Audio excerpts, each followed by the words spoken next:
Boa noite a todos, sejam bem-vindos. Hoje é o dia 25 de fevereiro e daremos início à última palestra desse mês raro, organizado pela FAG, Associação dos Familiares, Amigos e Portadores de Doenças Graves, juntamente com o Instituto Breno Bloise, também com o apoio da Febra Raras. O Dia Mundial das Doenças Raras vem sendo organizado mundialmente desde 2008 por mais de 300 milhões de pessoas com doenças raras no mundo.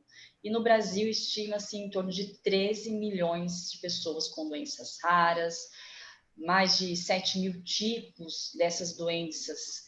E algumas delas, bem importante, são genéticas, né? E eu trouxemos hoje aqui, a FAG trouxe, juntamente com o IBB, um palestrante especial que eu vou já passar a palavra para ele. Mas antes disso, eu vou passar aqui o microfone para o Fábio Marques, presidente do Instituto Breno Bloise. Com você, Fábio. Obrigado, Geisa. Bom, esse ano atípico, né? Estamos todo mundo conectados online na sua casa seguro. Queria agradecer ao Marcelo por ter aceitado, parceiro dele, mais de 15 anos aí de projeto que a gente já começou, que já tem, e vida segue, a gente está junto agora lá no Raros. Marcelo é o coordenador. E eu estou como presidente do Instituto Breno Bloise, a gente trabalha aqui em Recife, em Pernambuco. Sou representante norte-nordeste da Febra Raras. É uma federação que veio para somar, junto com toda uma articulação a nível nacional, e que está fazendo um trabalho nova, só tem 2 anos, mas que está fazendo um serviço incrível para essa comunidade tão necessitada. Mas, Marcelo, brigadão mais uma vez. Foram 4 palestras incríveis e tinha que terminar contigo, cara. Saúde, tudo de bom. Obrigado. Vocês estão visualizando minha tela? Ainda não. Ainda não, doutor Marcelo. Pode ficar à vontade. Muito obrigada pela participação, pela sua ilustre presença, de nos presentear com o seu conhecimento e experiência. É contigo. Ok.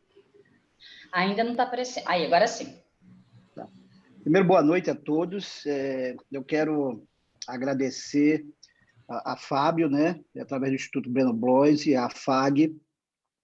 Boa noite, Geise, Bianca. Boa noite a todos os participantes que estão aqui. Falar sobre doenças raras no mês, que é um mês que se faz uma alusão às doenças raras, para mim uma grande satisfação, e eu espero que a gente possa dividir aí um bom tempo aí por quase 1 hora falando um pouco de doença rara. Eu sou coordenador médico do Raros, né, no Hospital Maria Lucinda, aqui em Recife, é um serviço 100% SUS, e também médico do ambulatório de hepatologia infantil do Hospital Barão do Lucena. Eu não possuo nenhum conflito de interesses com essa apresentação. As opiniões dessa apresentação representam, em alguns slides, a minha própria perspectiva e interpretação das publicações citadas.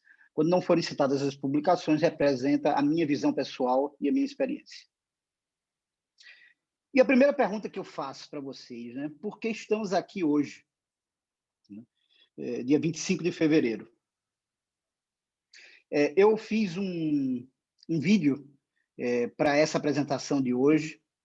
É um vídeo em que todas as imagens respeitam as leis do Creative Commons, e espero que vocês gostem. É um vídeo curto de 1 minuto e alguns segundos, mas é um pouco que eu quis colocar nesse vídeo do sentimento, da minha visão que eu tenho.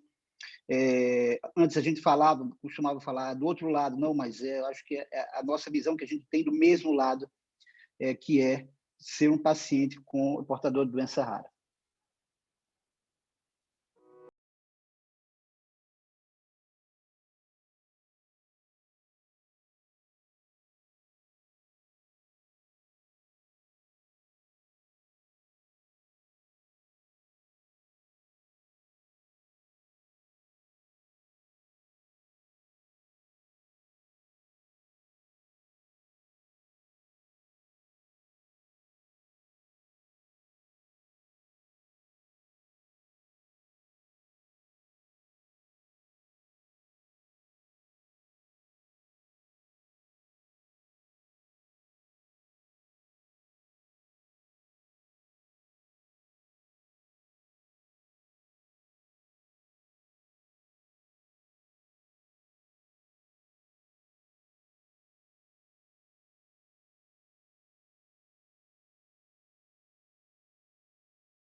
só agora voltar aqui para...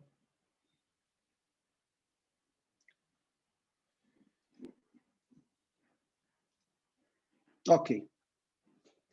Então, o que é o Dia das Doenças Raras, né? O Dia das Doenças Raras ocorre no último dia de fevereiro de cada ano, e o principal objetivo do Dia das Doenças Raras é sensibilizar o público em geral e os tomadores de decisões sobre as doenças raras e o impacto na vida dos pacientes, né? Então, é um mês importantíssimo, mas apesar de ser comemorado no último dia de fevereiro, eu posso dizer para vocês que o Dia das Doenças Raras ele precisa estar presente todos os dias nas nossas vidas. A campanha visa principalmente o público Marcelo, em geral e também... Oi?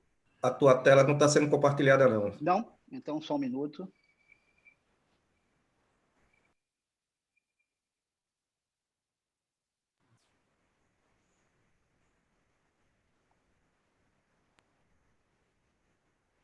Agora. Agora está ok? Agora. Só precisa só abrir, né? Pronto, agora. Então, a campanha visa principalmente o público em geral e também visa sensibilizar os decisores políticos, né? Autoridades públicas, representantes da indústria, pesquisadores, profissionais de saúde e qualquer pessoa que tenha um interesse genuíno em doenças raras. O primeiro Dia das Doenças Raras foi comemorado em 2008, em 29 de fevereiro, uma data rara, né? Porque acontece apenas uma vez a cada 4 anos. Desde então, o Dia das Doenças Raras ocorreu no último dia de fevereiro, um mês conhecido por ter um número raro de dias. E aí eu pergunto para vocês sabem o que é uma doença rara? Na verdade, não existe uma definição universal, né, do número de doenças raras. Os países diferem muito no limiar que usam para definir uma doença rara. Um percentual dos casos não são reportados, né, ou não diagnosticados, ou diagnosticados incorretamente, né, se pensando em outra doença. A gente fala que as doenças, apesar de serem raras, os sinais e sintomas são comuns. Então, muitas vezes, isso dificulta, né, em que o médico comece a pensar em uma doença rara. Isso aqui foi uma publicação do ano passado, 2020, né, que se tenta estimar uma prevalência das doenças raras, mas a gente sabe que é muito difícil, até porque vocês imaginam que todos os dias possivelmente se adiciona uma nova doença, né? E isso muitas vezes não entra no banco de dados geral do que diz respeito à prevalência das doenças raras. Nos Estados Unidos, né, as doenças raras são aquelas que afetam pequenas populações, menos de 200 mil pessoas. E aqui eu mostro para vocês um pouco, né, dessa prevalência por população em alguns países. Então, a gente vai ver aqui nos Estados Unidos, 1 para 1.250, na Europa, 1 para 2.000, no Japão, 1 para 2.500, na Rússia, em Singapura, 37 para 1 milhão, na Rússia, 1 para 10.000, na Austrália, 1 para 10.000, e no Brasil, estima-se que 13 a 15 milhões de pessoas são portadoras de doenças raras. Então, o Brasil ele adota o mesmo conceito de doenças raras da Organização Mundial de Saúde, né? É uma doença que afeta até 65 pessoas em cada 100 mil indivíduos, né?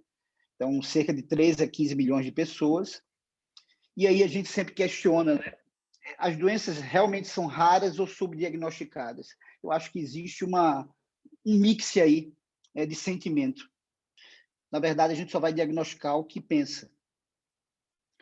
E vocês imaginam quantas pessoas são afetadas por doenças raras no mundo? Isso é uma curiosidade que muita gente tem, né? E aí, eu questiono para vocês, será que seriam entre 1 a 10 milhões de pessoas? Será que seriam entre 100 e 150 milhões de pessoas? Ou seriam entre 350 a 400 milhões de pessoas? Enquanto cada doença rara afeta uma pequena população, estima-se que, coletivamente, 350 a 400 milhões de pessoas em todo o mundo têm uma doença rara. Então, vejam que, juntas, elas têm um número que é bastante expressivo. né? E a gente vê aí o impacto das doenças raras no mundo, né? Em torno de 6 a 8% da população mundial é afetada por uma doença rara. Se a gente for considerar o número de portadores de doença rara no mundo, seria o terceiro país mais populoso do mundo, considerando todas as pessoas com doenças raras, né? Então, vejam que é impressionante esse número. Eu, particularmente, assim, às vezes a gente questiona, né, esse termo doença rara. Isso, às vezes, faz com que alguns profissionais de saúde pensem de forma equivocada que nunca vão se deparar com um paciente com doença rara em sua vida. Mas isso é um equívoco, não é? Doença rara, o paciente portador de doença rara, ele aparece nos ambulatórios, no nosso dia a dia, e muitas vezes, né, camuflado com sinais e sintomas comuns a outras doenças. Menos de 5% das doenças raras possuem tratamento e 75% das doenças raras afetam crianças, né? Os sintomas se iniciam na faixa etária pediátrica, então vejam o quanto é importante também o conhecimento aí na especialidade de pediatria, que entra em contato, quem primeiro entra em contato com o paciente com doença rara. Então, se todos fossem com doença rara, vivessem no mesmo país, né, ele seria o mundo raro, né, com a terceira população maior, a terceira nação mais populosa do mundo, depois da China e da Índia. E quantas doenças raras, né, existem aí descritas, né? Então, se fala em 6.000, 7.000, 8.000, mas se tem aí mais ou menos um consenso que é entre 6 e 8.000 doenças raras, né? Então, existem cerca de 7.000 doenças raras aí descritas. Esse número, com certeza, ele é subestimado. Mais uma vez, eu falo que muitas doenças raras elas são descritas e não são colocadas ainda no banco de dados. E por que o número de doenças raras é tão difícil de determinar? Principalmente porque cada país usa a sua forma, né, de contabilizar. E isso realmente fica difícil, né, a gente ter realmente essa estimativa real. Uma coisa que é importante é que 80% das doenças raras são genéticas, né? Então, os outros 20% se dividem em doenças infecciosas, doenças imunológicas, ambientais, mas se sabe que realmente 80% das doenças raras são genéticas. E as crianças representam quase 50% dos pacientes com doenças raras. E, infelizmente, 30% morre antes dos 5 anos de idade, né? E muitas vezes sem diagnóstico.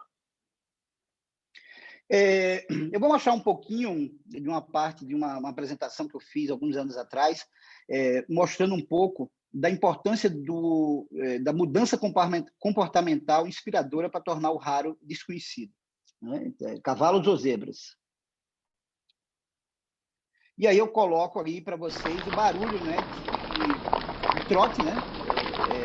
E aí a gente questiona, a gente não está vendo essa imagem clara, se seriam cavalos ou zebras. E, na verdade, a maioria das pessoas pensam que são cavalos, né, porque é o mais comum, e a zebra é o mais raro. Sendo que a zebra foi uma gíria médica americana, né, para chegar a um diagnóstico médico exótico, quando a explicação mais comum é mais provável. Isso aí foi uma citação no final dos anos de 1940, né, para um professor da Escola de Medicina da Universidade de Maryland, Theodore Woodward, que instruiu seus estagiários de medicina que quando você ouve batidas de cascos, pense em cavalos e não em zebras. O que é que ele queria dizer com isso? Quando você tiver um paciente com algum sinal e sintoma, pense em doença comum, que o raro é muito raro. Mas o tempo foi passando e os seus próprios estudantes, que se tornaram residentes e depois médicos de civis, começaram a diagnosticar mais doenças raras e começaram a perceber que, quando você ouve batida de casco no chão, pense em cavalo, mas não esqueça que a zebra existe. Então, assim, você não pode desconsiderar. A raridade de uma doença, ela não pode excluir sua existência. E, na verdade, a dificuldade do diagnóstico, ela começa pela falta de conhecimento, né? Imagine, é impossível você ter domínio de quase 7.000 doenças raras existentes.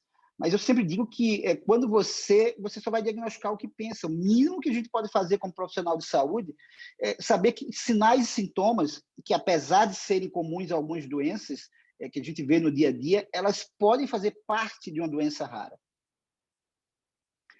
A raridade da doença, ela não exclui a existência, da sua existência, né? Isso é importante para não afastar você do diagnóstico e pensar que, por ser rara, na sua vida profissional, você nunca vai encontrar um paciente. Se você não pensa, você não vai procurar. Se você não procura, você não vai achar. E se você não acha, você não vai tratar. Então, assim, são 3 pontos importantíssimos quando a gente fala das doenças raras. Isso aqui foi uma publicação de um oftalmologista da Universidade de Nottingham, no Reino Unido, que ele falou do poder da observação, né? The Power of Observation. Então, o olho não pode ver o que a mente não sabe. Então, é aquilo que a gente fala, né? Como é que eu vou, muitas vezes, sem nem saber quais são os sinais mais frequentes, como é a jornada de um paciente com doença rara, como é que eu vou suspeitar de uma doença rara? Então, esse é o poder da observação. Uma outra frase, né, é que não é o que você olha que importa, é o que você vê. Essa é a grande diferença entre o ver e o olhar. Então, o olho não pode ver o que a mente não sabe. Foi uma das citações de alguns professores que costumavam lembrar para os estudantes de medicina, para enfatizar aqui o fato de que, sem estudo e aquisição de conhecimento, se perderiam muitos sinais e pistas clínicas, o que seria impróprio para o médico. Então, talvez essa seja a grande diferença de ver e olhar. Só quando se pode olhar em algo e ver além do que a mente sabe, pode-se descobrir coisas novas e melhorar essa compreensão. Então, eu sempre falo isso para os estudantes, para os residentes, para os colegas, que uma das nossas missões é despertar o olhar para o raro dos nossos colegas, até para que a gente possa fazer com que, disseminando esse olhar para o raro, mais pacientes possam ser diagnosticados. Então, como é que a ciência comportamental pode ajudar a reconhecer as doenças raras? Como é que a gente se comunica? Né? Através de desenhos, através da escrita, verbalmente, ouvindo, tomando algumas ações e através de emoções. Mas, na verdade, a gente tem que entender que, independente da forma que nos comunicamos, a comunicação sobre as doenças raras, ela precisa ser realmente efetiva. São muitos desafios, né? São patologias complexas, com informação limitada da doença. A gente vê que, claro que isso está sendo crescente, as publicações elas começaram a estar mais presentes. Uma grande dificuldade para identificar os pacientes, pequenos números de especialistas, pouco ou nenhum guideline, pouco interesse da classe médica, né? Eu lembro que alguns anos atrás eu estava conversando com um colega, ele me pediu para dar uma aula, e eu falei que ia falar sobre doença rara. E aí ele me falou, olha, não fala doença rara não, porque é muito raro. Fala de doença comum. Eu disse, ok, então vou falar de doença comum. E falei de uma doença comum, que os sinais eram sinais e sintomas comuns, e que no decorrer da aula eu mostrava que era importante você pensar, porque o diagnóstico não era uma doença comum, era uma doença rara. E eu sempre faço assim, uma crítica muito construtiva, né? Quando a gente para pensar como é que a gente vê as doenças raras nas universidades da área de saúde. Eu falo isso nas faculdades de medicina, de enfermagem, fisioterapia, em todas as áreas da saúde, porque realmente a gente vê que existe muito pouco contato com os estudantes sobre as doenças raras. Eu acho que isso é talvez um dos maiores desafios. Para a gente vencer os desafios da doença rara, a gente tem que começar com pequenos passos, né? E eu acho que um ponto que precisa ser realmente revisto é a inclusão das doenças raras, o maior conhecimento dentro das universidades. Então, assim, são muito poucas aulas sobre alguma doença rara. Eu lembro que quando eu comecei a estudar doença de Gaucher, que é uma doença de depósito lisossômico, o Dr. Paulo Aranda, um grande amigo e irmão, deu a aula há mais ou menos uns 15 dias atrás. Eu nunca tinha visto isso na faculdade. E se realmente alguém deu essa aula, eu tenho certeza que eu faltei, né? Pouco interesse da classe médica, né? Porque muitas vezes se tem o conceito que o raro dá muito trabalho para ser diagnosticado, mas isso não impede que você pense na doença rara. O paciente precisa do seu diagnóstico, como eu mostrei aí aquele sentimento naquele vídeo inicial. E os estudantes não são incluídos nos serviços de referência em doenças raras, né? A gente recebe os residentes, né? Lá no Raros, a gente recebe os residentes de algumas universidades, de alguns serviços, hospitais, mas a gente não recebe estudantes de medicina, né? Até porque a gente precisa despertar logo na formação deles a importância de se pensar no raro. Estudantes são treinados a sempre pensar no comum e não no raro. Isso é o que a gente vê no dia a dia. E muitos médicos passam a impressão que nunca vão encontrar um paciente com doença rara. Então, isso faz com que os estudantes, na sua formação, já começa a ter aquela distância da doença rara. Isso aqui foi uma publicação que foi feito, uma pesquisa com médicos pediatras da Austrália sobre as doenças raras, né? Na Austrália, nessa época, tinham 679 pediatras, 242 completaram a pesquisa, em torno de 36%. É uma equivalência, né, de gênero, masculino e feminino, e de idade também, abaixo de 50 anos, acima de 50 anos. Se questionou também qual era a fonte que eles usavam da internet para pesquisar doenças raras, né? E a gente vê aqui que o OMIM, que eu vou mostrar para vocês depois, é realmente uma das fontes mais pesquisadas, através também do Eurowords, do PubMed, Medline e etc. E aí, o que é que eles diziam sobre a dificuldade? Eles falavam que a demora e a inabilidade de se fazer o diagnóstico, 65% se achava inábil a fazer o diagnóstico, uma ausência de tratamento também fazia com que houvesse um desestímulo. Eu lembro que o tratamento para a doença rara ele não é só medicamentoso, né? O medicamento ele faz parte do tratamento, mas você precisa ter, junto com o medicamento, todo o tratamento de suporte, né, da sua equipe multidisciplinar. Então, a gente vai ver que tiveram muitos pontos aí, a incerteza, né, de ver disponível aí grupos de suporte, dificuldade de acesso aos serviços, mas, assim, enfim, a gente vê que, com certeza, essa amostragem que a gente está tendo aqui dos médicos pediatras da Austrália pode ser muito semelhante em todos os países do mundo. O OMIM, ele é um site da internet, né, gratuito, em que você coloca o termo em inglês e aí ele vai dar as sugestões de doenças. Então, assim, muitas vezes a gente coloca um exemplo, short stature, né, baixa estatura, e você vai ter muitas doenças, né, milhares. E aí, quando você coloca baixa estatura e mão em garra, por exemplo, então você já vai diminuir o número de doenças. Então, é uma ferramenta aí que não só a área de saúde, mas até o próprio público leigo também pode acessar. Né? A Eurowords, né, que é uma aliança não governamental que foi criada na Europa, ela tem uma voz muito importante nas pessoas das doenças raras, e aí isso se disseminou no mundo, né, com as associações de pacientes e familiares das doenças raras, que tem um papel importantíssimo. Né? A gente, para quem não está muito acostumado, as associações eles têm um papel não só de apoio aos pacientes e familiares, mas também de apoiar toda a área de saúde, a classe médica, a equipe disciplinar, também oferecendo a oportunidade aí da gente estar sempre se atualizando e tendo contato aí com mais outros profissionais que tratam com doenças raras.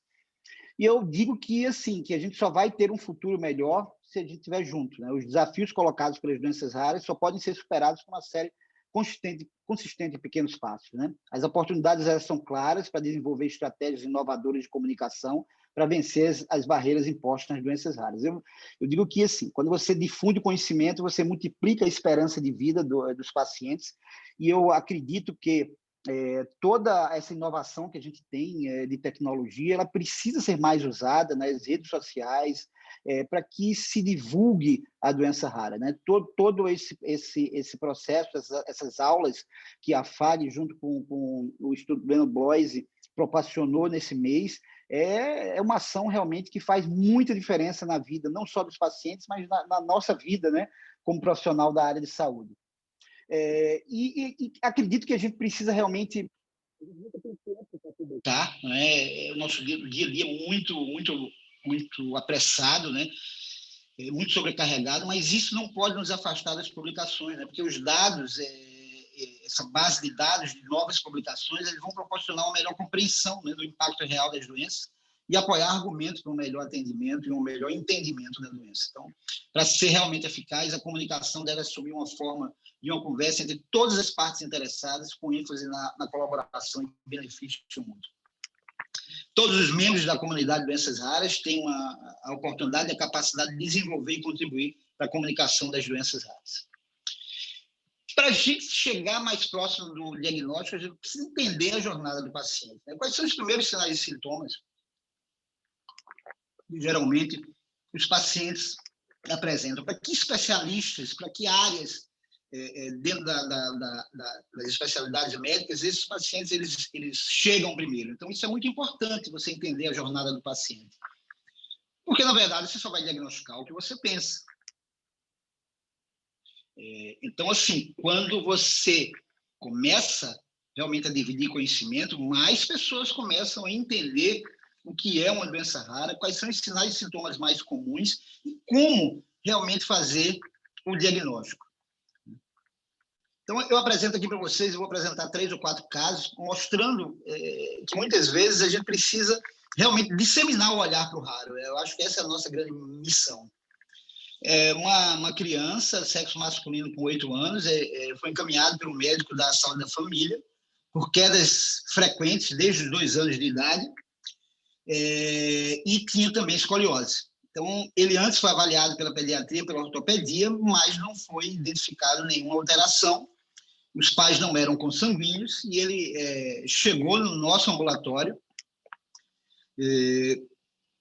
com uma particularidade, não é, que eu sempre falo. Eu acho que a gente precisa resgatar a boa história, né, médica, né, o bom contato com o paciente. E a inspeção também. A inspeção é a primeira coisa. Quando o paciente entra no ambulatório, no consultório, a gente já está com precisa ter aquele olhar do raro. E o que me chamou a atenção nessa criança foi essa hipertrofia de panturrilhas. É muito evidente, né? E aí, ele também tinha essa escoliose, né? E apresentava os seguintes exames: um hemograma normal e enzimas hepáticas, né, as transaminases, né, o TGO e o TGP, aumentados, e uma CPK de 12.000. Então, foi feito um sequenciamento genético e se confirmou uma doença chamada distrofia muscular de Duchenne. A distrofia muscular de Duchenne, eu só vou resumir aqui um pouco, ela afeta principalmente o sexo masculino, com uma taxa de 1 para 3.500 nascimentos. Existem mais de 200 tipos de mutações, né, que podem causar qualquer uma das formas de distrofia muscular. Há também mutações que ocorrem dentro do mesmo gene, que causam outros tipos de doença. O diagnóstico em meninos geralmente ocorre entre 16 meses e 8 anos, e os pais geralmente são os primeiros a notar o problema. E aí é que essas quedas frequentes, né, essa hipertrofia de panturrilha e aumento do TGO e TGP, muitas vezes ele não é percebido com a possibilidade da relação com a distrofia muscular de Duchenne. Veja-se, essa criança, ela tem 10 anos, e ela foi encaminhada. Inicialmente, ela apresentou aumento de transaminases, então uma TGO de 290 e uma TGP de 135, e passou anteriormente por profissionais e que foi investigado outras doenças hepáticas. Não foi encontrado nenhuma explicação para esse aumento de transaminases, e essa criança foi submetida a uma biópsia hepática para investigação. E só após essa biópsia hepática, que ainda não tinha chegado ao resultado, ele vinha com a CPK de 9.800. Vejam aqui também, né, esse aumento de transaminases. Eu sempre falo, né, que toda vez que você tiver um paciente com aumento de transaminases, é sempre importante pedir uma dosagem de CPK, muitas vezes para evitar que esse paciente se submeta a um processo invasivo, que é uma biópsia hepática. Já foi coletado esse sequenciamento e em breve a gente vai ter o resultado, confirmando ou não, tudo indica que sim, mais um paciente com distrofia muscular de Duchenne. Esse outro caso é um caso de esteatose hepática, né, doença hepática gordurosa não alcoólica em um lactente, né. É uma criança que desde os 3 meses ela apresentava regurgitação e crise de sufocação, um baixo ganho ponderal, umas 5 meses de distensão abdominal, e aos 11 meses foi superado uma alergia à proteína do leite de vaca, mantinha uma distensão abdominal e o ultrassom apresentava uma esteatose hepática, né? Vejo que não é normal uma esteatose hepática, né, nessa faixa etária. E com 1 ano e 5 meses, né, apresentava aumento das aminotransferases, e o que chamava a atenção é que quando essa paciente ela chegou para uma amiga, né, e que também faz parte do nosso grupo do Raros, doutora Graça Moura, gastropediatra e nutróloga, a gente discutiu junto e foi solicitado o perfil lipídico e nos chamou a atenção, a doutora Graça Moura, sempre com aquele olhar para o raro, né, apresentava um HDL muito baixo, de 30, e um colesterol total de 36, um LDL menor que 30 e um triglicerídeo de 10, né, muito baixo. Né? E aí a gente discutiu o caso, eu avaliei essa paciente, e na história tinha uma consanguinidade, os pais eram primos de terceiro grau, não apresentava visceromegalia, repetidos os exames, e a gente via novamente, né, que tinha um triglicerídeos muito baixo, né? E aí a gente, em conjunto, tanto eu como ela, a gente pensou na possibilidade de uma doença rara chamada beta-lipoproteinemia, em que você tem uma mutação num gene que transporta o triglicerídeos, né, do fígado, né, para a circulação. Foi solicitado um sequenciamento genético, e aí a gente teve o resultado realmente que confirmou a beta-lipoproteinemia. E aí eu chamo a atenção, né, que essa mutação ela nunca tinha sido descrita na literatura médica, né, então era uma mutação nova. E aí, quando a gente vai para a prevalência aí da beta-lipoproteinemia, a gente vê que são reportados menos que um caso para 1 milhão. Né? Então, assim, a gente não poderia deixar de pensar numa doença porque ela é rara. Então, a raridade de uma doença não exclui a sua existência. Então, eu sempre falo, as zebras existem. Vamos, tudo bem, você pensa na doença comum, mas, paralelamente, você tem que ver o que é que foge um pouco do comum. Né? Quais são os sinais, quais são os red flags, os sinais de alerta que faz você pensar na possibilidade de uma doença rara. Imagine se no ambulatório de pediatria você atendesse uma criança com abaixo de 5 anos de idade, com várias infecções de vias aéreas superiores, otite de repetição. Praticamente você poderia até pensar numa possibilidade de alguma imunodeficiência, mas não pensaria numa doença mais sistêmica. Mas se, além disso, essa criança apresentasse uma hérnia umbilical inguinal, e, além disso, você tivesse uma rigidez articular, um atraso de desenvolvimento, você pensaria numa coincidência de sinais e sintomas ou uma mesma doença só? Então, a gente vê aqui o quanto é importante a gente disseminar conhecimento. Lá no nosso Barão Lucena, aqui em Recife, eu já dei algumas aulas de mucopolissacaridose, e depois de um certo tempo eu recebi a ligação de um residente de pediatria, a doutora, ela vai me dar a liberdade de falar o nome dela, porque realmente ela foi sensacional no despertar desse olhar para raro, a doutora Alana Barradas, né, residente do Hospital Barão Lucena. Ela me ligou dizendo que estava passando aí pelo corredor de um outro hospital e viu uma criança que ela achou com a face sugestiva de mucopolissacaridose. Veja, o olhar para o raro, gente, é isso que a gente tem que disseminar.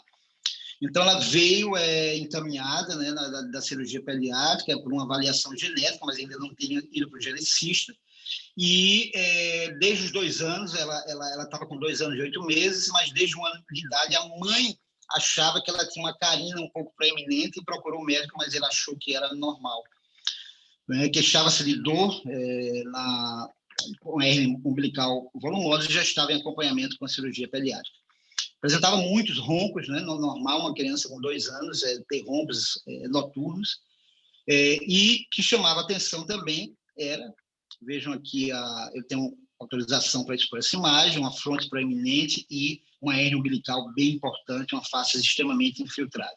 No exame físico, ela tinha baixa estatura, um perinencefalo acima do esperado para a idade, tinha um pescoço alado, toda a face infiltrada, uma hipertrofia de amígdalas, uma hepatomegalia, uma mão em garra, uma deformidade em giba e um genovalgo. Então, você só vai diagnosticar o que você pensa. Parabéns, Alana, pelo seu olhar pelo raro, né? É isso que a gente quer na nossa formação dos médicos. Era um pré-escolar com baixa estatura, um erro alimentar, vacina desatualizada, e aí o dismorfismo facial, deformidade esquelética, baixa estatura, hérnia umbilical e hepatomegalia, mucopolissacaridose, e depois a gente fez a dosagem enzimática e confirmou o diagnóstico. Aqui um outro paciente com MPS 6, né, com hérnia umbilical. Aqui esse binômio, né, hérnia umbilical e mão em garra. Quando vocês encontrarem esse binômio, tem que pensar na possibilidade de uma mucopolissacaridose. Então, vejam que é como se fosse um quebra-cabeça. Se a gente tem só uma peça do quebra-cabeça, fica mais distante. Mas como a gente começa a unir as peças, a gente passa a pensar mais nas doenças raras. Vejam aqui, outra paciente, né, com a hérnia bem volumosa e uma mão em garra. Né? A gente vê que essa mão em garra nos pacientes, ela perde muito, né, independência funcional. E, muitas vezes, radiologicamente, a gente tem muitos sinais que sugerem. Então, um exemplo, uma criança com baixa estatura, naquelas formas atenuadas de mucopolissacaridose, em que muitas vezes a inspeção não faz você pensar na doença, mas assim, você na investigação pega um raio-x de punho e de mãos e vai encontrar aqui, ó, o encontro das epífises. Isso é muito sugestivo de mucopolissacaridose, seja um paciente que acompanhamos. Outro paciente aqui também, então uma imagem de arquivo pessoal, vejam que as epífises ficam bem fazendo um encontro, né? As falanges proximais, elas têm uma forma de projétil, né? Então é sugestivo também de mucopolissacaridose. Vejam aqui outro paciente, né? Então vejam que muitas vezes não precisa esperar o laudo do radiologista, você pode pensar no diagnóstico. Aqui a gente vê mãos de um paciente normal, da mesma faixa etária com mucopolissacaridose, uma pessoa que não tem mucopolissacaridose, um paciente já na fase adulta com mucopolissacaridose.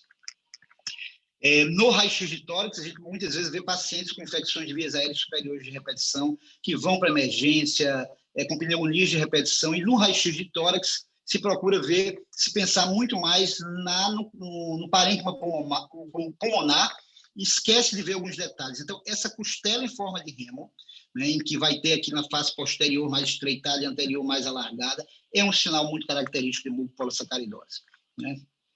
Aqui a gente vai ver aqui a escoliose, e aqui mais um paciente com a costela em forma de remo, né, porque parece realmente um remo. Então, são sinais que chamam a atenção para suspeitar da patologia, né?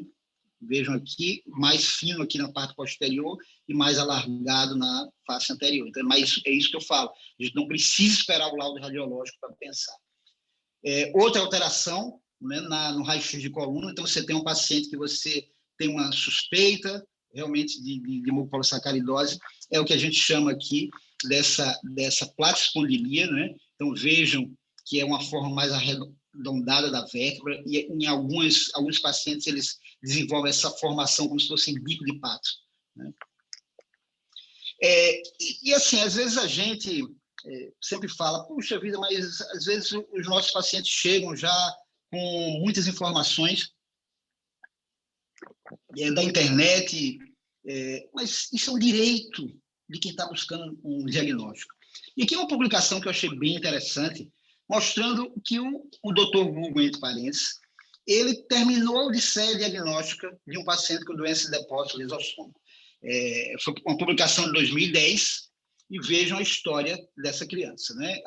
Aos 11 anos de idade, né, ela foi encaminhada para um centro de eosinato metabolismo nos Estados Unidos, após os pais sugerirem o diagnóstico. E a história é que, desde os 5 anos, ele tinha dor severa, intensidade nas mãos e pés, febre, especialmente durante os exercícios físicos.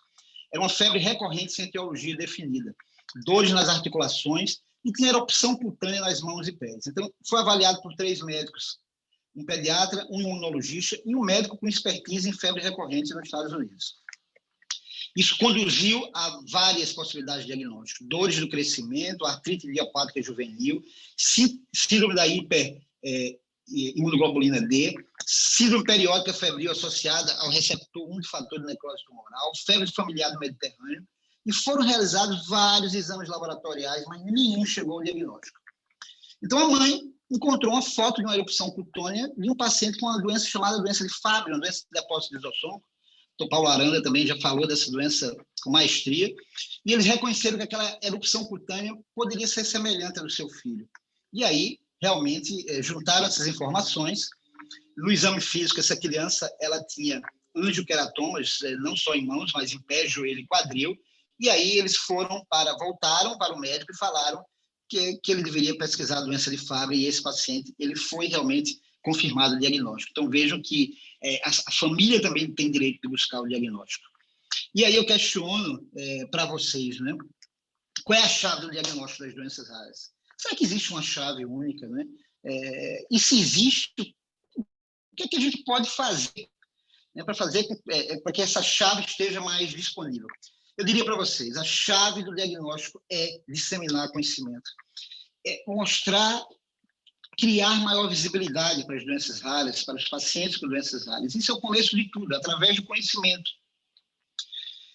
Algumas frases que eu encontrei e achei interessante, né? Então, quando a gente luta junto, né, de outras pessoas, tudo fica mais fácil. Então, assim, nenhum de nós é tão inteligente quanto todos nós.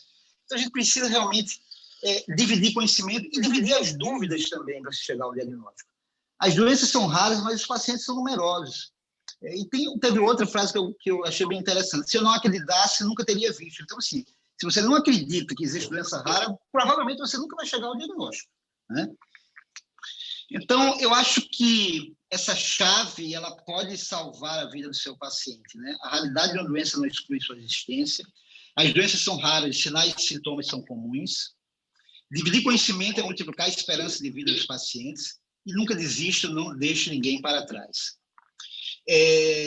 O Raros é um centro 100% SUS, né, aqui de Recife, que se localiza no Hospital Infantil Maria Lucinda. E aí eu coloco essa frase aqui do Dr. Chris Hendricks, que o que os pais precisam é de esperança e o que os médicos precisam é o conhecimento para criar esperança e mantê-la viva. Eu faço o meu agradecimento a toda a equipe do Raros, né, e do Maria Lucinda, e também, principalmente, aos pacientes que nos inspiram, né? Eu acho que a gente precisa ter algo que nos move todos os dias, e que nos move são os pacientes, né, que nos inspiram a buscar conhecimento e a diminuir essa jornada tão distante do diagnóstico. Muitas vezes os pacientes passam muitos anos para serem diagnosticados. Eu vou desfazer aqui o compartilhamento e estou à disposição aí para as perguntas. Muito obrigada, doutor Marcelo. Excelente exposição desse conteúdo tão rico, né? Falando sobre possibilidades, né? Essa excelente contextualização das doenças raras. Tenho certeza aqui que o pessoal já está dando parabéns para o doutor, excelente. A Melina falou que o doutor Marcelo é um exemplo de profissional dedicado aos raros. Prazer revê-lo e ouvi-lo, ainda aqui pela telinha. A Ana Paula, excelente. Doutor Marcelo, a gente gostaria de te ouvir. Na sua opinião, quais são as ferramentas, os recursos, de que forma a gente poderia engajar mais os estudantes da área da saúde para o futuro, né, das doenças raras? Qual a opinião do doutor? O principal é a gente providenciar o acesso ao conhecimento para os estudantes de medicina. Então, a gente precisa fazer mais palestras nas universidades, e aí a gente sempre conta com o apoio das associações. E, além de promover essas aulas, esses encontros com os estudantes nas universidades, a gente precisa também levar a discussão para dentro da universidade com os gestores para incluir, né, as doenças raras no contexto da formação dos médicos.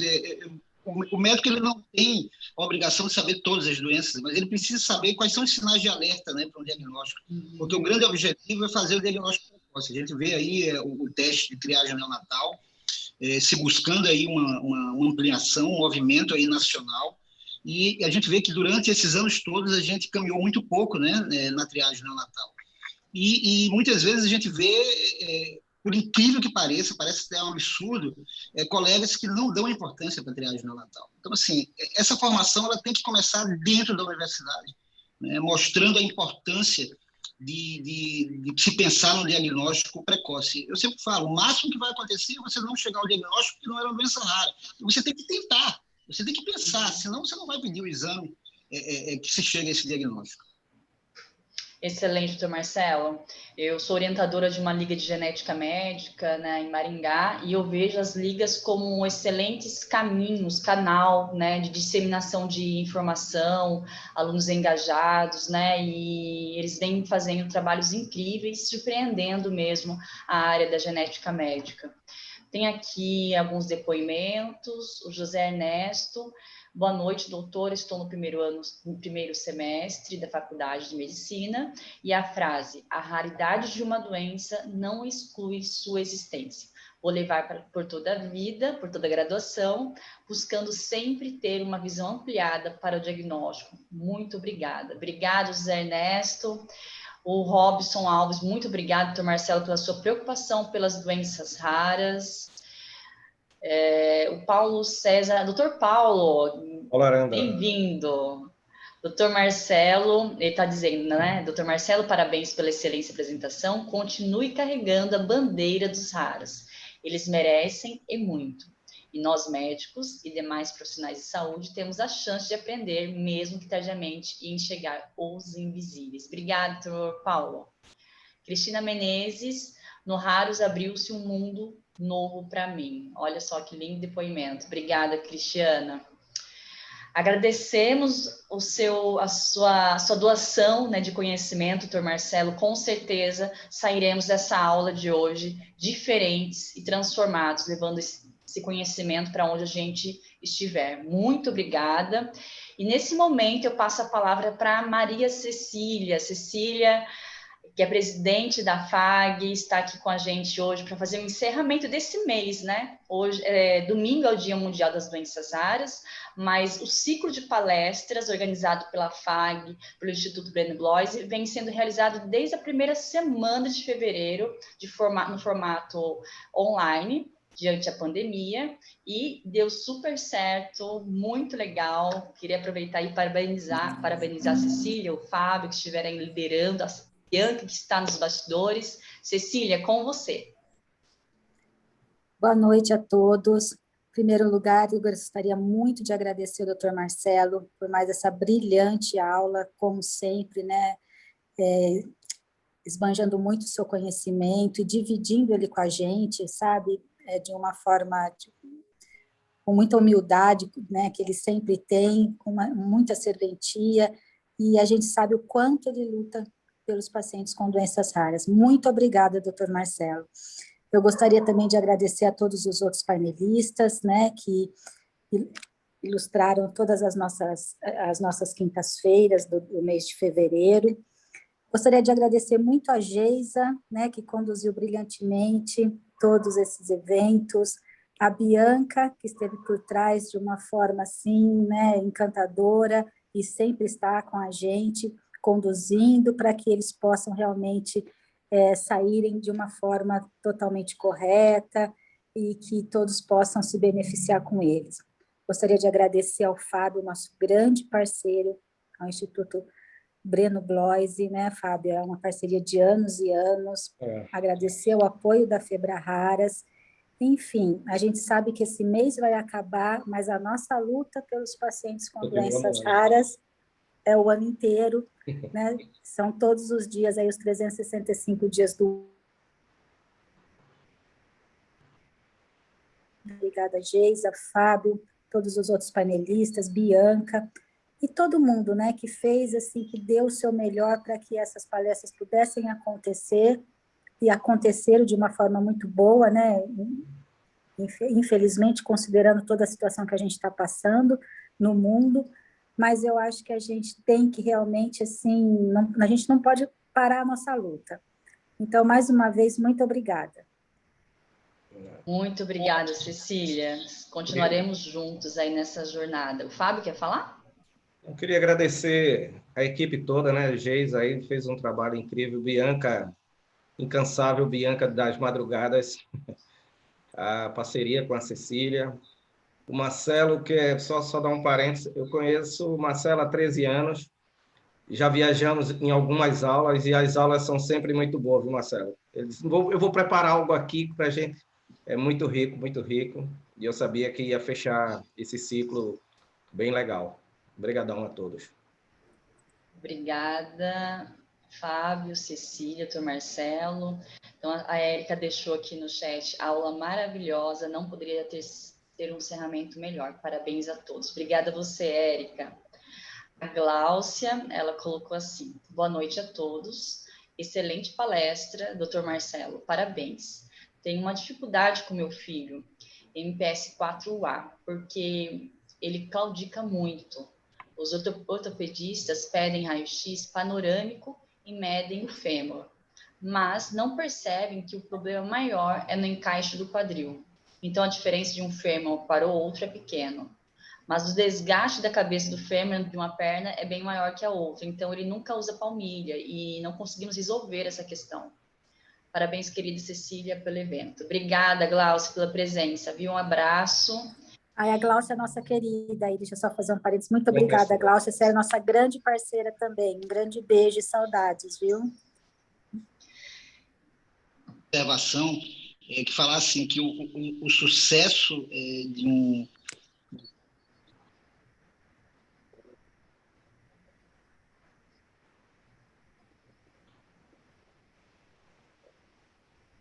Eu acho que...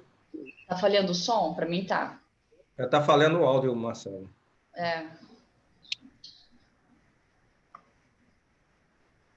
Tá sem som, né, Geisa? Está sem som, doutor Marcelo. Agora. Ainda não. Tá sem som. Acredito que seja na captação do fone, doutor Marcelo. Desconecta o fone. Já desconectei. Melhorou agora? Agora sim. Ok. Parece... Estamos te ouvindo. Uma boa... Um centro de referência, ele realmente só atinge os grandes objetivos quando ele tem uma equipe multidisciplinar. E aí eu não posso deixar de agradecer, né? Eu sempre digo que o ator principal não é o médico, é o paciente, né?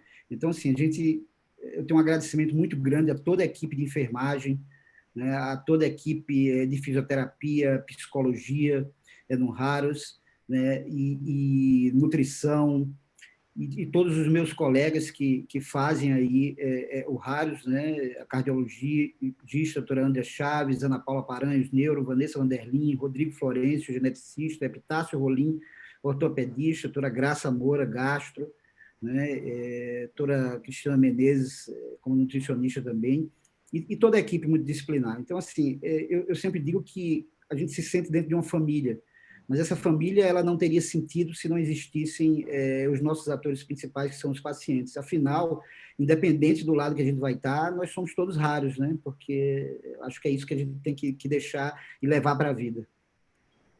Excelente, doutor Marcelo, muito obrigada. Então, vamos agora encerrar a última aula, nossa última palestra desse mês raro, e agradecer a todos que participaram, todos que estiveram com a gente. Se cuidem, né? Estamos vivenciando uma pandemia, com certeza todos iremos ter acesso à vacina e a pandemia vai acabar em algum momento, né? Só que a gente tem que lembrar que muitos pacientes com doenças raras continuarão atrás de uma máscara, continuarão em isolamento no hospital, né, de acordo com suas condições clínicas, e que possamos, depois dessa pandemia, direcionar o nosso olhar em união e força para a inclusão das pessoas com doenças raras.